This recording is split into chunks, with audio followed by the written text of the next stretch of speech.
Boa noite, que a paz do Senhor Jesus reine no seu lar, na sua vida, no seu coração.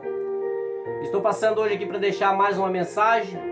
E antes de nós entrarmos nessa mensagem, eu quero pedir para você se inscrever no nosso canal, deixar o seu like, fazer as visualizações, para nós estar deixando mais mensagem para vocês, para a edificação da sua alma.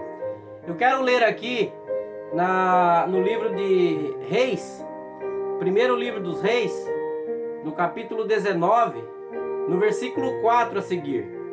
Diz bem assim: Ele, porém, foi ao deserto, caminho de um dia. Chegou, assentou-se debaixo do zimbro e pediu para si a morte, dizendo: Já basta, Senhor, toma agora a minha vida, pois não sou melhor do que meus pais.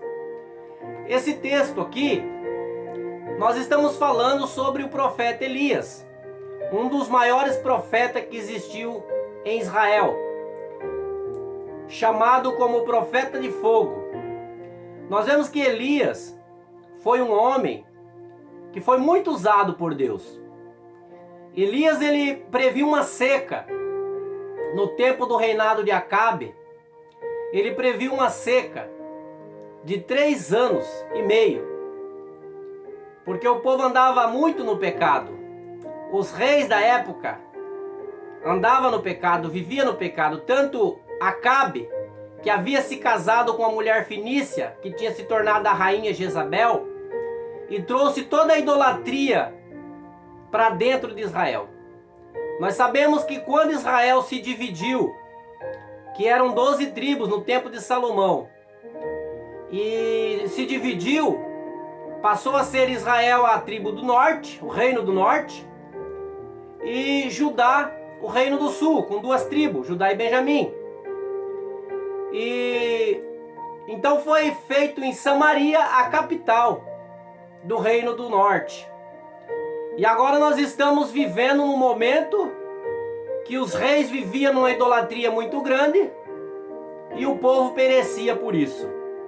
Então ele previu primeiro uma seca. Elias, o homem de Deus, ele foi perseguido por Jezabel e por esse motivo ele fugiu da presença de Jezabel. Antes disso, ele foi sustentado por corvos.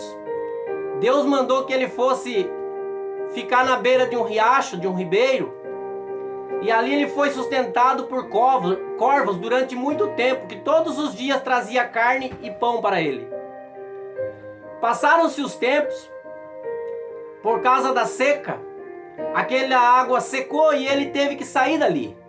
E chegou até num local onde tinha uma mulher que estava catando gravetos, e ali para fazer um alimento para ela e seu filho morrer. Elias chegou para aquela mulher e disse que era para ela fazer alimento para ele, um bolo para ele. Primeiro, que a farinha da panela não ia acabar. Elias foi um homem que desafiou 450 profetas de Baal. Ali, vocês conhecem a história. E aqueles profetas se espernearam, gritaram, pediram para os deuses deles trazer a resposta que eles queriam, que era para responder ali a oração deles com fogo, porque eles já haviam feito um tratado, que o Deus que respondesse com fogo, esse seria o Deus verdadeiro. Estava escrito na lei do Senhor também, que aquele que adorasse um outro Deus que não fosse o Deus verdadeiro, era merecedor de morte.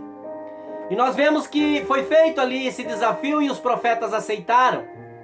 E depois do meio-dia, vocês já conhecem a história, Elias pediu fogo naquele holocausto.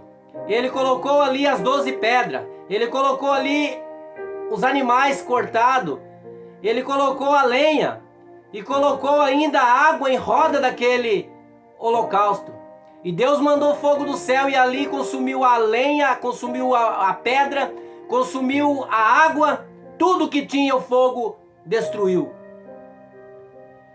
Então, quando Jezabel, quando aconteceu isso, Elias matou os 450 profetas de Baal, porque estava na lei do Senhor.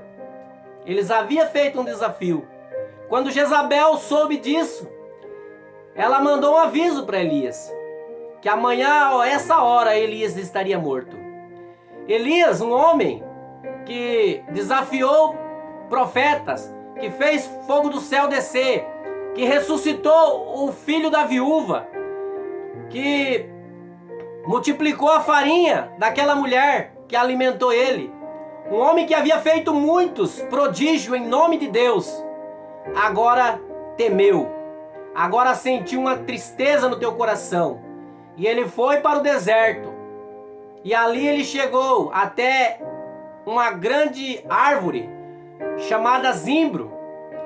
E ali ele deitou para dormir e pediu para si a morte. Quando nós vemos esta parte da leitura que nós fizemos, um anjo chega a ele, trazendo uma botija de água e pão para ele comer. Elias se alimenta, come, bebe e volta a dormir. E o anjo volta pela segunda vez e traz alimento para Elias. E fala: come e bebe, porque muito longa é a tua caminhada. Elias comeu e bebeu, e com a força daquela comida, ele andou 40 dias até o monte do Senhor. Passou em jejum durante 40 dias. Mas o que nos traz esta palavra? Nós vamos falar sobre Elias. Eu quero trazer para você uma palavra o seguinte, a respeito dessa árvore, o zimbro, trazendo uma simbologia do zimbro como Deus na nossa vida. Elias, quando estava passando por uma opressão, que estava ao ponto de entrar em depressão, ele correu e se escondeu debaixo daquela árvore, o zimbro, e pediu para si a morte. Nós temos aqui uma simbologia desse zimbro como Deus, que quando lá em Salmos 91 ele fala que ele é onipotente, aquele que habita no esconderijo do Altíssimo, a sombra do Onipotente descansará. Aquele que habita no esconderijo do nosso Deus, as suas mãos nos sustenta, nos protege, nos dá a sombra que nós necessitamos para refrigério da nossa alma. Então nós trazemos aqui esse zimbro como uma simbologia do nosso Deus, Pai. Eu posso trazer também a simbologia deste zimbro, assim como Jonas, lá em Nínive, quando ele clamou, quando ele falou para aquele povo no deserto, para ali na Nínive, quando ele pregou para 120 mil pessoas daquela cidade, Deus perdoou aquela pessoa e não fez o mal que havia de fazer, porque aquelas pessoas se humilharam ao Senhor, jejuaram e pediram perdão para Deus. E Jonas agora foi dormir debaixo de uma aboboreira. E ali ele não achava certo aquilo que tinha sido feito. Mas Deus teve misericórdia de Jonas. Jonas precisava daquela sombra do Senhor. Assim como Moisés no deserto, junto com o povo que saiu do Egito, estava debaixo dessa sombra, uma coluna de nuvem, que durante o sol do deserto trazia refrigério para aquele povo do deserto. Esta nuvem é o nosso Deus. Esta sombra é o nosso Deus, que nos protege, que refrigera a nossa alma. Eu quero trazer aqui uma simbologia do zimbro também como a palavra de Deus. Segundo os historiadores, as ovelhas, elas se alimentavam do fruto do zimbro. O fruto do zimbro é uma fruta amarga, mas no momento de fome, as ovelhas comiam e saciava a sua fome. Muitas vezes nós sedentos da palavra de Deus, de uma palavra que venha confortar, que venha sarar a nossa ferida. Aí a gente ouve uma palavra, e essa palavra muitas vezes é pesada. Essa palavra às vezes a gente não quer receber, a gente não quer aceitar. Mas é uma palavra que vem e cura. É uma palavra que vem e transforma. Ela machuca, ela dói, mas ela transforma. Ela nos restaura. Ela nos refaz, nos devolve aquilo que nós necessitamos para continuar a nossa caminhada. Então eu trago este zimbro como alimento, como a palavra de Deus. E posso trazer também como simbologia, eu deixo bem claro, isso é uma simbologia. O zimbro como Jesus Cristo. O próprio Jesus disse, lá em João, capítulo 15, no Evangelho de João, capítulo 15, ele diz, eu sou a videira verdadeira e meu pai é o agricultor.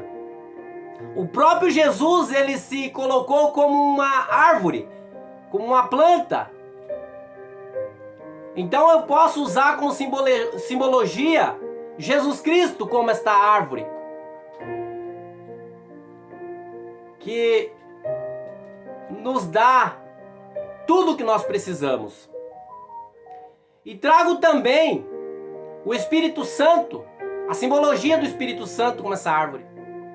O povo do deserto, os beduínos, eles cortavam a madeira desta árvore e vendia para o Egito. E era feito carvão, e esse carvão servia para movimentar as caldeiras, para movimentar as máquinas, que era feita a vapor. E se nós trazermos o Espírito Santo para a nossa vida, ele é que nos mantém acesa a nossa chama de querer Deus na nossa vida.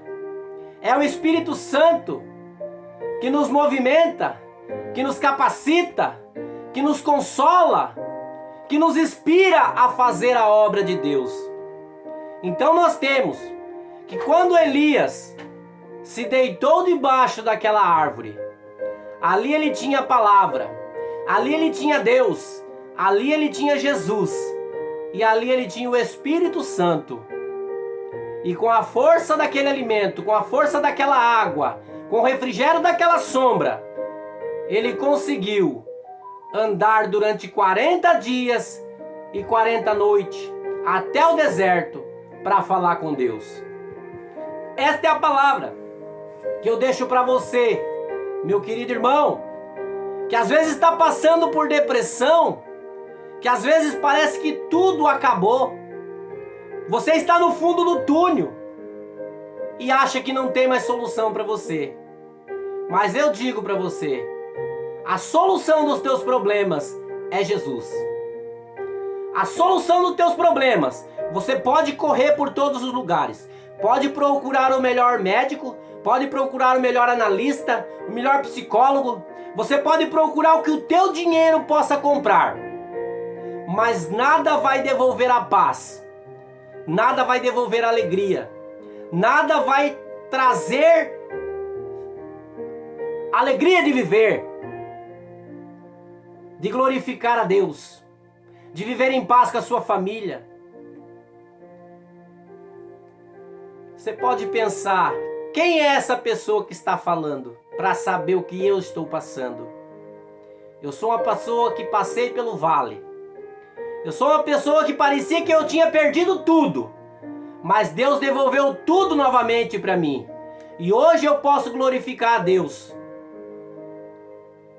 Que nós podemos perder dinheiro, podemos perder família, podemos perder amigo, podemos perder a pessoa que nós amamos, um ente querido. Mas enquanto você tiver Deus, você tem tudo. Porque tudo é passageiro nesta vida. Tudo é passageiro. O próprio Jesus disse, passará os céus e a terra, mas as minhas palavras não hão de passar. Por isso eu deixo esta palavra para você hoje. Jesus te ama. Ele morreu na cruz do Calvário. E está de braços abertos para te receber. tudo o que você tem que fazer é dar um passo para Jesus. E as demais coisas Ele fará na tua vida. Pois Ele mesmo diz: buscar primeiro o reino de Deus e as demais coisas vos serão acrescentadas. Parece que está tudo perdido. Parece que não tem mais solução. Mas eu digo para você, tem solução. Jesus é aquele que cura. Jesus é aquele que devolve vida, ressuscitou mortos. Pessoas que já estavam mortas há 4 dias. Jesus deu a vida novamente para ele. Ele é aquele que criou o ser humano. Qualquer problema que o ser humano tiver é fichinha para ele, porque ele é Deus. E ele é o Todo-Poderoso. Ele tem todo o poder para resolver o teu problema. Fica com esta mensagem e que Deus continue falando no teu coração. Em nome de Jesus. Amém.